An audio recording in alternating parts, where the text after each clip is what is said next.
Hey everybody, Jabman025 here. Today I'm looking at something a little different. For a while now, Bandai's been making Star Wars kits. They do the obvious, X-Wings, TIE Fighters, different ships. They even did a perfect grade Millennium Falcon that I kind of want, despite the fact that it's $300. But recently they've been doing figure kits. Mostly Stormtroopers. I think there's some Vaders out there, Boba Fett's, you get the idea.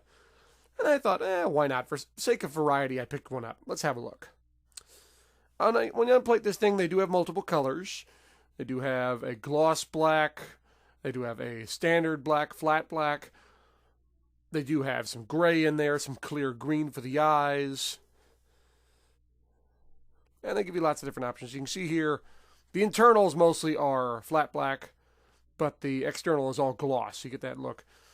And you do have clear green for the eyes. If I had to do it over again, I probably would have painted some silver on the back of those eyes and make a little pop a little bit more. With all that black, it really doesn't, you can't really notice it's green eyes unless you look very carefully. They give you parts to make a standard Death Trooper or a Death Trooper Specialist. What's the difference?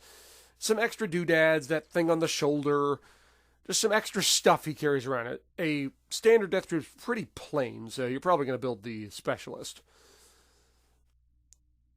Very simple construction, polycaps, snaps together. Pretty good posability, but you're not going to be posing them that much. I'll tell you why in a little bit.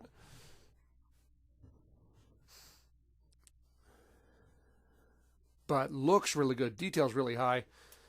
It goes together super fast. You can set down and do it in one sitting. It's so quick.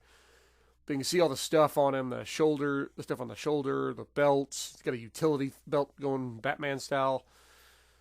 Now, balance is terrible on these things, but they give you these stands. This thing hooks into his foot, and then this foot hooks into this block. So it's used this big block here to hold him upright. Once he's on that, he's never falling over. It's a good, strong connection into the foot. But he's going to be standing on that thing most of the time. Is it possible to get him to stand by himself? Yes. It's not, impossible. It ain't easy either. Now, they do give you decals for this guy. I went ahead and painted him because the decals they do give you aren't very big and they're not really that important. A little bit of white on those buckles on his shoulder. In the decals, they give you water slide or plain old sticker decals. And they're the exact same thing either way, whichever you are more comfortable with. Get a sniper rifle with all these stuff on it. I'm not a huge fan of the sniper rifle. I don't know why. It looks kind of weird.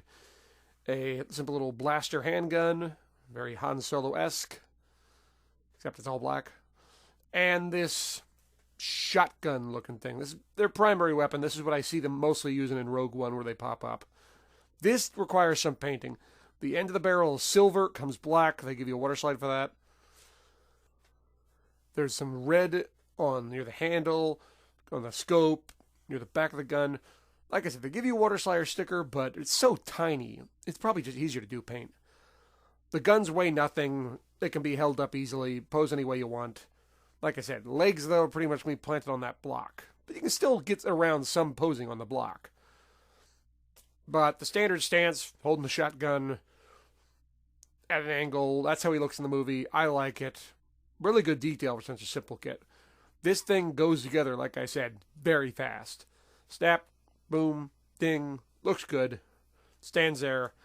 Not a lot of posability, but for the price, this thing cost about $20. I got a little cheaper than that. If you want one, if you're a big Star Wars fan, you like building models, this is great for you. Who wants gratuitous size comparison? That's right, you do. I have two things. On the right, I have the Master Grade version 2.0 RX-78. On the left, I have a Black Series Star Wars figure I borrowed. See, for the Black Series, it's pretty much the same size. It's Kylo Ren there. He's kind of taking a little bit low knee, but they're about the same height. Master Grade, a little shorter than that. Final thoughts on this kit. For the money, for what they're asking, you get some really nice stuff on this. The detail's really good. The colors are excellent. Not a lot of painting is required, if any, if you want to use the stickers and decals. And it looks really good. Can it be amplified? Yes. Can you upgrade it a little bit? Sure. But it looks really good as is. Where I see this going is like a Zaku. People would take base Zakus and modify them and do all sorts of crazy paint jobs. Take your base Stormtrooper, modify it into whatever color you want, whatever weathering you want, whatever style you want. Sky's the limit on those things. So, for the price they want, it's like a cheap high grade. They don't call these any grade, they're just called Star Wars Bandai kits. It's basically a high grade. It's actually a little more detailed than your standard high grade, quite frankly. Nice kit for the money. Will I be buying a whole lot more? Probably not, but it was fun. It was something different. Thumbs up. Good kit. Well, thanks for watching, everybody. Please stay tuned for more. Always got more videos coming. Always got more reviews coming. Please leave a comment. You guys know I love reading them. A little something different today. Tell me what you guys think. Well, see you next time, guys. Oh, and one more thing. Wait a minute. That's a lightsaber.